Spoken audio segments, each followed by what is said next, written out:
আমার যেটা আনন্দ হচ্ছে যে এত বছর কখন চলে গেল আমি নিজেই বুঝতে পারলাম না। আর অফিসিয়ালি অ্যালবাম রিলিজের 25 বছর পূর্তি হয়ে গেল, আর আনঅফিসিয়ালি তারও 1-2 বছর আগে থেকে আমি প্রফেশনালি গান বাজনা করছি।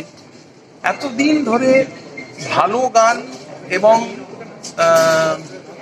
ভার্সেটাইল মিউজিক আমি যেটা বরাবরই করে এসেছি, নানা ধরনের গান বাজনা, এবং এত বছর ধরে এত মানুষ যে আমাকে সাপোর্ট করেছেন, আমার গান শুনেছেন, আমাকে বরাবর ভালোবাসা দিয়েছেন, আশীর্বাদ দিয়েছেন, এটাই মনে হয় একজন আর্টিস্টের জীবনে সবচেয়ে বড় পাওয়া। আমি আরও কত বছর এই গান বাজনা চালিয়ে নিতে পারবো আমি জানি না, আমি চেষ্টা করব। বরাবরই সিনসিয়ারলি মিউজিক করার চেষ্টা করেছি, কখনো সস্তায় বাজিমাত করতে চাইনি, ভালো গান করে কোয়ালিটি মিউজিক নিয়ে এগোতে চেষ্টা করেছি। আমার আন্তরিক ভালোবাসা কৃতজ্ঞতা জানাই আমার সব বন্ধু, যাদের সুরে আমি গান গেয়েছি, আমার নিজের গানের পাশাপাশি যাদের অন্য সুরকার, গীতিকার, সিনেমায় যারা আমি গান, এত বাংলা ফিল্ম, হিন্দি ফিল্ম